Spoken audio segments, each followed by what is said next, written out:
Más allá de las puertas que advierten abandonar toda esperanza, se extiende un abismo de tormento eterno. El infierno. Este reino de oscuridad y sufrimiento se divide en 9 círculos concéntricos, cada uno destinado a castigar pecados específicos, aumentando en gravedad a medida que se desciende. El viaje comienza en el limbo, morada de los no bautizados y los paganos virtuosos, donde la ausencia de Dios es el único castigo. Luego, la lujuria, la gula y la avaricia son castigadas en los círculos siguientes, reflejando los pecados de exceso. Más profundo aún, la ira hierve en un pantano fangoso, mientras que la herejía arde en tumbas de fuego. La violencia, en todas sus formas, encuentra su castigo en el 7º círculo, dividido en 3 anillos de sufrimiento creciente. El fraude, considerado más grave por su naturaleza deliberada, ocupa el vasto 8º círculo, Malevolge, con sus 10 fosas de engaño y corrupción. Y en las profundidades más oscuras yace el 9º círculo, Cosito, un lago helado donde los traidores están eternamente congelados, con Lucifer mismo atrapado en su centro. A través de este reino de horror y sufrimiento, un viajero mortal se aventurará, guiado por la sabiduría de los antiguos, para comprender la naturaleza del pecado y el precio de la redención. Es en este escenario de tormento eterno donde comienza nuestra historia. En la oscuridad de una noche tormentosa, me encontré perdido en un bosque sombrío, desorientado y temeroso. Había perdido el camino recto de mi vida y ahora vagaba sin rumbo, acosado por bestias feroces que representaban mis propios vicios y debilidades. Cuando todo parecía perdido, apareció ante mí la figura del gran poeta Virgilio, enviado por mi amada Beatriz para guiarme en un viaje extraordinario a través de los reinos del más allá. «Dante», me dijo Virgilio con voz serena, «he sido enviado para guiarte por un camino que pocos mortales han recorrido. Descenderemos a las profundidades del infierno, ascenderemos por la montaña del purgatorio y, si eres digno, alcanzarás el paraíso. ¿Estás dispuesto a emprender este viaje?» Con una mezcla de temor y curiosidad asentí. «Maestro», respondí, «guíame, pues confío en tu sabiduría». Así comenzó nuestro descenso hacia el abismo. A medida que nos acercábamos a la entrada del infierno, un escalofrío recorrió mi espina dorsal al leer las palabras grabadas sobre el portal. «Abandonad toda esperanza, los que aquí entráis». Primer círculo, el limbo. Cruzamos el umbral y nos adentramos en el primer círculo del infierno, el limbo.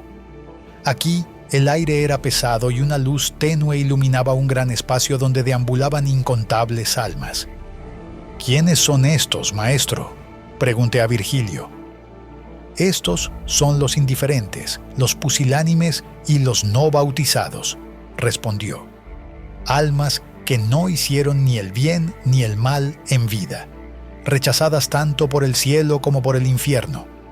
Mientras caminábamos, reconocí rostros famosos: Ovidio, Homero, Sócrates, Aristóteles y Julio César. Sus expresiones eran de melancolía eterna, condenados a vagar sin propósito por la eternidad. Me acerqué a Homero, cuya mirada perdida me conmovió. «Gran poeta», le dije, «¿cómo soportas esta existencia sin fin?». «Joven viajero», respondió con voz cansada, «vivimos en un anhelo eterno, recordando la gloria que una vez conocimos, pero nunca podremos alcanzar la verdadera paz. Este es nuestro castigo, existir sin propósito, sin esperanza de redención». Sus palabras me dejaron un sabor amargo mientras continuábamos nuestro descenso. Segundo círculo. Lujuria. El aire se volvió más denso y oscuro a medida que nos adentrábamos en el segundo círculo. Un viento feroz azotaba todo a su paso, arrastrando consigo las almas de los lujuriosos en un torbellino interminable. Aquí sufren los que se dejaron dominar por el deseo carnal, explicó Virgilio. Observa cómo son arrastrados sin control, tal como en vida se dejaron llevar por sus pasiones. Entre los condenados reconocía figuras legendarias: Aquiles, Helena de Troya, París, Tristán, Cleopatra y Dido. Sus gritos de agonía se mezclaban con el rugido del viento. Me acerqué a una pareja que giraba juntos en el aire. Eran Paolo y Francesca, amantes cuya historia conocía bien. «Decidme», les pregunté, «¿cómo llegasteis a este tormento?».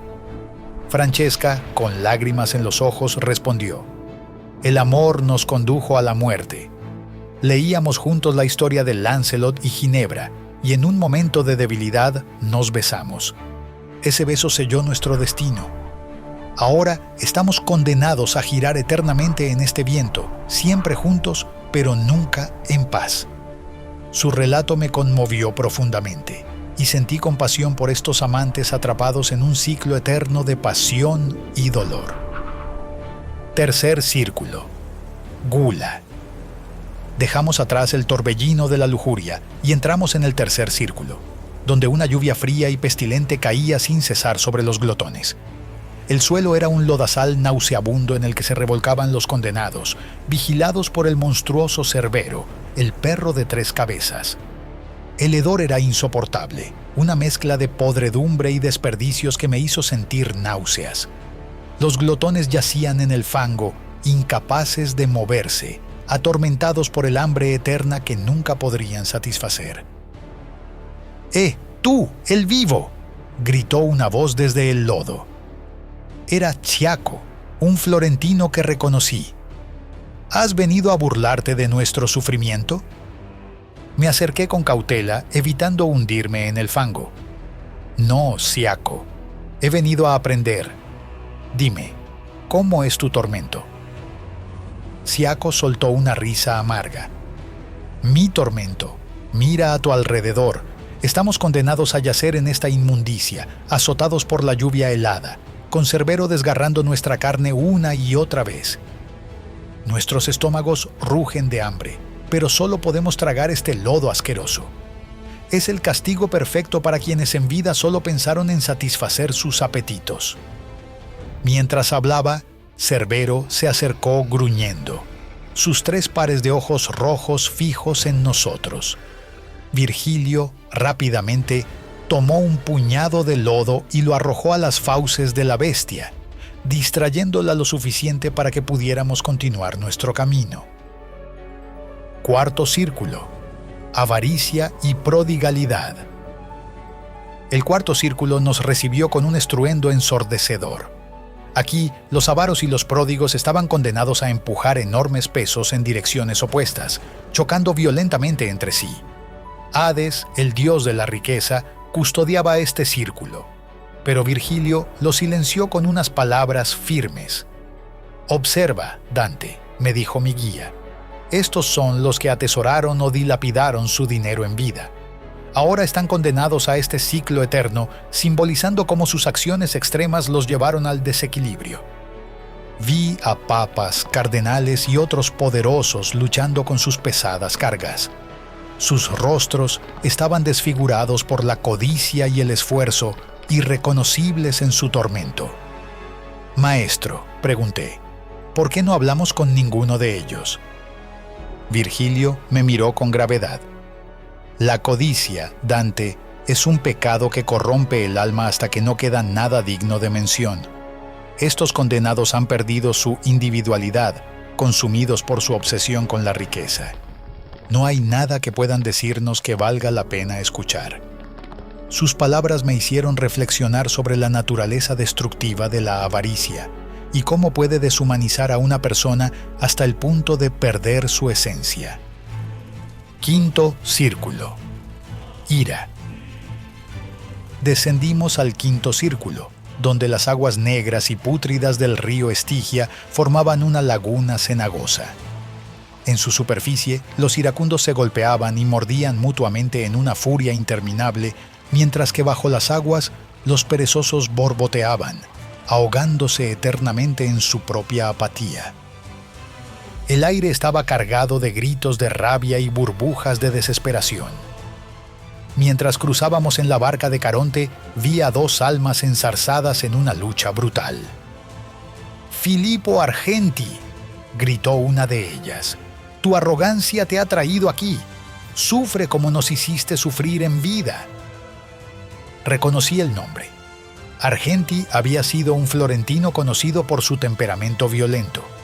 Ahora su rostro estaba desfigurado por la rabia, irreconocible en su furia ciega. «Dante», me llamó reconociéndome. «¿Has venido a regodearte en mi sufrimiento? ¡Maldito seas!». Antes de que pudiera responder, otras almas lo arrastraron bajo el agua lodosa. Sus gritos se ahogaron en burbujas de odio. Mientras nos acercábamos a la ciudad de Dite, las murallas de hierro al rojo vivo se alzaban amenazantes. Demonios nos bloquearon el paso, y las furias aparecieron en lo alto de las murallas, amenazando con traer a Medusa para petrificarnos. Virgilio me cubrió los ojos con sus manos, protegiéndome de la mirada de la gorgona. En ese momento de oscuridad, escuché el batir de alas poderosas y una voz autoritaria que ordenaba a los demonios dejarnos pasar. «Un mensajero celestial», susurró Virgilio. «Beatriz, vela por nosotros». Cruzamos las puertas de la ciudad infernal, adentrándonos en los círculos más profundos del infierno. Sexto círculo: herejía. El sexto círculo se extendía ante nosotros como un gran cementerio. Tumbas abiertas ardían con fuego infernal, y de ellas surgían los gritos agonizantes de los herejes. Aquí yacen los que negaron la inmortalidad del alma o desafiaron los dogmas de la fe, explicó Virgilio. Sus tumbas ardientes reflejan el fuego eterno al que condenaron sus almas en vida. Mientras caminábamos entre las tumbas, una voz nos llamó. Toscano, detente un momento». Me giré para ver a un hombre que se alzaba de su tumba, su cuerpo quemado pero su mirada aún desafiante. Era Farinata degli Uberti, un líder militar florentino condenado por herejía. «Dante Alighieri», dijo reconociéndome. «Veo que has descendido a nuestro reino. ¿Vienes a burlarte de nuestro sufrimiento?» «No, noble Farinata», respondí. «Vengo a aprender. Dime, ¿cómo soportas este tormento?» Farinata soltó una risa amarga. «Soportar, no hay elección. Ardemos eternamente por nuestras creencias, pero incluso en este tormento mantenemos nuestra convicción. Prefiero arder por la eternidad que renunciar a lo que creo». Mientras hablaba, otra figura se alzó de una tumba cercana. Era Cavalcante de Cavalcanti, padre de mi amigo Guido. «Dante», dijo con voz temblorosa, «¿dónde está mi hijo? ¿Por qué no está contigo?» La pregunta me tomó por sorpresa. «Guido, quizás desdeñó este viaje», respondí con cautela. La expresión de Cavalcante se llenó de dolor. «¿Desdeñó? ¿Hablas en pasado? ¿Acaso mi hijo ya no vive?». Antes de que pudiera responder, Cavalcante se hundió de nuevo en su tumba, consumido por la angustia. Farinata, ignorando el intercambio, continuó. «Nuestra maldición no es solo el fuego eterno, Dante. También es saber el futuro, pero desconocer el presente. Vemos lo que vendrá, pero ignoramos lo que sucede ahora en el mundo de los vivos.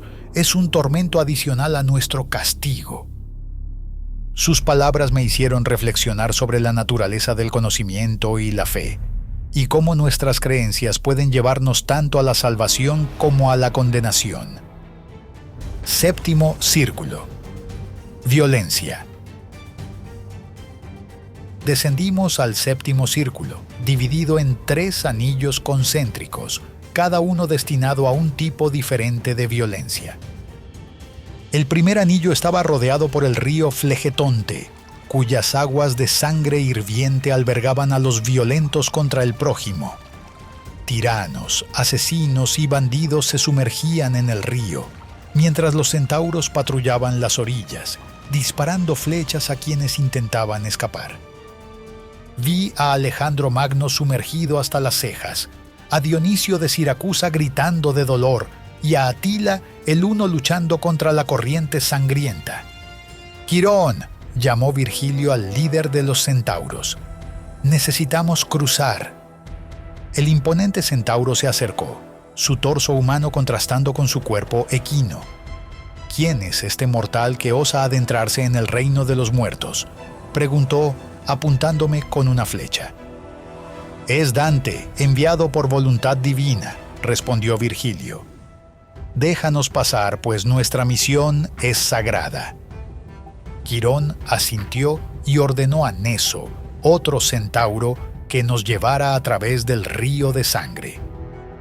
Mientras cruzábamos, los gritos de los condenados me helaban la sangre. El segundo anillo era un bosque retorcido y oscuro. Los árboles, de ramas negras y hojas venenosas, eran en realidad las almas de los suicidas, transformadas por su violencia contra sí mismos. «Arranca una rama», me instruyó Virgilio. Con dudas, quebré una pequeña rama y, para mi horror, sangre oscura brotó de la herida y una voz agonizante gritó: «¿Por qué me hieres? ¿No tienes piedad?». Era Pierre de la Viña, un político que se había quitado la vida. «En vida», explicó entre sollozos, «fui fiel a mi emperador, pero las intrigas de la corte me llevaron a la desesperación. Ahora estoy condenado a esta forma arbórea, sin poder moverme, mientras las arpías devoran eternamente mis hojas y ramas». Su historia me llenó de compasión, pero también de temor ante el castigo reservado para aquellos que renuncian al don divino de la vida. El tercer anillo era un desierto de arena ardiente, donde una lluvia de fuego caía sin cesar sobre 3 grupos de pecadores: los blasfemos, los usureros y los sodomitas. Los blasfemos yacían boca arriba, desafiando al cielo incluso en su tormento. Entre ellos vi a Capaneo, el guerrero que desafió a Zeus, gritando maldiciones contra los dioses a pesar del fuego que lo consumía. Los usureros se sentaban acurrucados, con bolsas de dinero colgando de sus cuellos, símbolo de su pecado. El fuego los quemaba implacablemente, pero aún así se aferraban a sus riquezas mal habidas. Los sodomitas corrían sin descanso por la arena ardiente, condenados a un movimiento perpetuo. Entre ellos reconocí a mi antiguo mentor, Brunetto Latini. «Maestro Brunetto», exclamé con sorpresa y dolor al verlo en tal estado. Se detuvo brevemente, su rostro una máscara de agonía y vergüenza. «Ah, Dante, mi querido alumno, ¿qué te trae a este reino de tormento?». «Estoy en un viaje de conocimiento y redención», respondí. «Pero, maestro, ¿cómo es posible que estéis aquí?». Brunetto sonrió con tristeza. «Los caminos del pecado son misteriosos, Dante. Mis enseñanzas pueden haber sido nobles, pero mis acciones me condenaron. Recuerda siempre, querido alumno, que no son nuestras palabras, sino nuestros actos los que definen nuestro destino». Antes de que pudiera decir más, un nuevo grupo de condenados se acercaba y Brunetto tuvo que reanudar su carrera interminable. «Cuídate, Dante», gritó mientras se alejaba, «y que tu obra perdure más que la mía». Sus palabras me persiguieron mientras continuábamos nuestro descenso, recordándome la fragilidad de la virtud y la facilidad con la que podemos caer en el pecado. Octavo círculo. Fraude. El descenso al octavo círculo fue vertiginoso. Nos encontramos en Malevolge, un lugar de oscuridad y desesperación dividido en 10 fosas concéntricas, cada una destinada a un tipo diferente de fraude. La primera fosa albergaba a los seductores y proxenetas. Corrían en filas opuestas, azotados sin piedad por demonios cornudos. Reconocí a Jasón, el líder de los argonautas condenado por abandonar a Medea e Hipsípila. «Mira cómo sufren los que comerciaron con el amor», exclamó Virgilio. «Sus engaños en vida se transforman ahora en un tormento eterno». En la segunda fosa, los aduladores se ahogaban en un río de excrementos humanos, un reflejo grotesco de las falsas alabanzas que prodigaron en vida. «Alessio interminei», grité, reconociendo a un luqués famoso por su adulación. ¿Es este el precio de tus halagos? Alessio, apenas visible entre la inmundicia, respondió entre arcadas. Sí, Dante, aquí terminan las dulces palabras y los falsos elogios. Cada mentira, cada exageración, se convierte en este fango que nos ahoga eternamente. La tercera fosa contenía a los simoníacos, aquellos que comerciaron con cosas sagradas. Estaban enterrados cabeza abajo en agujeros, con las plantas de los pies en llamas. Papa Nicolás III, confundiéndome con su sucesor, gritó: «¿Ya has llegado, Bonifacio? ¿Tan pronto te has cansado de engañar a la Iglesia?». Cuando le aclaré quién era, su vergüenza fue palpable. «El amor al dinero nos corrompió», confesó. «Usamos la Iglesia para enriquecernos y ahora pagamos el precio». En la cuarta fosa, los adivinos y astrólogos caminaban con sus cabezas torcidas hacia atrás, condenados a mirar eternamente hacia atrás por haber intentado ver el futuro. La quinta fosa era un lago de brea hirviente donde los estafadores políticos eran sumergidos por demonios armados con garfios. El hedor era insoportable y los gritos de los condenados resonaban en el aire viciado. «¡Cuidado!», gritó Virgilio, tirando de mí hacia atrás justo cuando un demonio pasaba volando, llevando a un pecador para sumergirlo en la brea. En la sexta fosa, los hipócritas caminaban pesadamente, vistiendo capas de plomo dorado por fuera. Entre ellos vi a Caifás, el sumo sacerdote que condenó a Jesús, crucificado en el suelo, pisoteado eternamente por los demás hipócritas. La séptima fosa estaba llena de ladrones, constantemente mordidos por serpientes venenosas. Ante mis ojos vi cómo un ladrón era picado y se convertía en cenizas, solo para resurgir y sufrir el mismo destino una y otra vez. En la octava fosa, las llamas envolvían a los consejeros fraudulentos. Reconocí la voz de Odiseo, el héroe griego, narrando su último viaje, cómo su sed de conocimiento lo llevó más allá de los límites permitidos, resultando en su perdición. La novena fosa albergaba a los sembradores de discordia, sus cuerpos mutilados de formas horribles. Vi a Mahoma con el torso abierto, a Bertrand de Born llevando su propia cabeza como una linterna, castigados por dividir lo que debía estar unido. Finalmente, en la décima fosa, los falsificadores sufrían enfermedades repugnantes. Alquimistas cubiertos de lepra, falsificadores de personas que se atacaban entre sí en un frenesí rabioso, y mentirosos consumidos por fiebres delirantes. Cada fosa del Malevolge era un nuevo horror, una lección sobre las consecuencias del engaño y la traición. El fraude, en todas sus formas, se revelaba como uno de los pecados más graves, merecedor de los castigos más creativos y crueles del infierno. Noveno círculo. Traición. Finalmente llegamos al noveno y último círculo del infierno, el lugar reservado para el peor de los pecados, la traición. Un frío intenso nos recibió, tan gélido que sentí como si mi sangre se congelara en mis venas. «Este es Cosito», explicó Virgilio, «el lago helado de los traidores». El círculo estaba dividido en 4 zonas concéntricas, cada una para un tipo diferente de traición. La primera zona, Caína, nombrada por el bíblico Caín, albergaba a los traidores a la familia. Los condenados estaban congelados hasta el cuello en el hielo, sus rostros azules por el frío, las lágrimas congelándose en sus ojos. «¡Mira!», exclamó Virgilio, señalando a 2 figuras cercanas. son Alessandro y Napoleone degli Alberti, hermanos que se mataron mutuamente por una herencia. Los dos hermanos estaban tan cerca que sus cabellos se entremezclaban, condenados a una proximidad eterna con aquel a quien traicionaron. En la segunda zona, Antenora, destinada a los traidores a la patria y al partido político, las almas estaban sumergidas hasta la cabeza.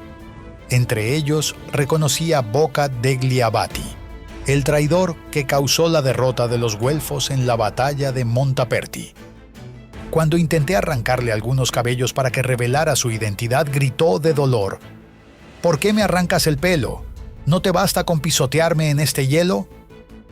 «Dime tu nombre, traidor», exigí, «o te arrancaré todos los cabellos de la cabeza». «Aunque me dejes calvo», respondió con amargura, «no te diré quién soy ni por qué estoy aquí». Su obstinación incluso en el castigo eterno me impresionó y repugnó a partes iguales. La tercera zona, Ptolomea, albergaba a los traidores a sus huéspedes. Aquí, las almas estaban completamente sumergidas en el hielo, con solo sus rostros visibles, sus lágrimas congelándose en sus ojos, formando viseras de hielo. Fray Alberigo, un hombre que había asesinado a sus invitados durante un banquete, me llamó. «Dante, por favor, quítame estas costras de hielo de los ojos para que pueda llorar un poco». Prometí hacerlo si me contaba su historia. Me explicó cómo había traicionado y asesinado a sus propios familiares durante una cena de reconciliación, utilizando la frase «traigan la fruta» como señal para el ataque. Pero, añadió para mi horror, lo peor es que a veces nuestras almas caen aquí incluso antes de que nuestros cuerpos mueran en la tierra. Un demonio ocupa nuestro cuerpo, mientras nosotros sufrimos aquí abajo. Sus palabras me helaron más que el frío de Cosito, haciéndome reflexionar sobre la gravedad de la traición y cómo puede condenar un alma incluso antes de la muerte física. Finalmente, llegamos a Judeca, la zona más profunda del infierno, nombrada por Judas Iscariote. Aquí, los traidores a sus benefactores y maestros estaban completamente sumergidos en el hielo, visibles pero inaccesibles, en posturas retorcidas de agonía. Y allí, en el centro mismo del infierno, vimos a Lucifer, el traidor supremo. Era una visión que desafiaba toda descripción, un monstruo colosal, con 3 rostros en una sola cabeza, cada uno de un color diferente. 6 alas de murciélago se agitaban constantemente, creando los vientos helados que mantenían congelado a Cosito. En cada una de sus 3 bocas, Lucifer masticaba eternamente a un traidor, Judas Iscariote en la boca central, y Bruto y Casio, los asesinos de Julio César, en las otras 2. «He aquí», dijo Virgilio con voz solemne, «el origen de todo mal, el ángel que se rebeló contra Dios y fue arrojado del cielo. Su traición fue la primera y la más grande, y por ello sufre el castigo más severo en el punto más bajo de la creación».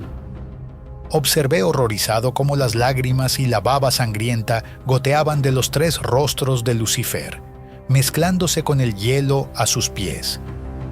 El batir de sus alas creaba un viento helado que penetraba hasta los huesos, un recordatorio constante del frío espiritual que la traición trae al alma. «Es hora de partir», dijo Virgilio. «Hemos visto todo lo que hay que ver en el reino del pecado y el castigo». Con esas palabras, mi guía me tomó en sus brazos y, con gran esfuerzo, comenzó a escalar el cuerpo peludo de Lucifer. Cuando llegamos a su cadera, en el centro exacto de la tierra, Virgilio se volteó y de repente estábamos ascendiendo. «Mantén tu agarre firme», me advirtió, «pues ahora dejamos atrás el reino de la oscuridad y comenzamos nuestro ascenso hacia la luz». Mientras subíamos, sentí cómo el peso de todo lo que había visto y aprendido en el infierno me oprimía. Cada círculo, cada castigo, cada alma condenada era una lección sobre la naturaleza del pecado y sus consecuencias. La justicia divina, implacable y perfecta, se había revelado ante mis ojos en toda su terrible gloria. Pero también sentí una chispa de esperanza.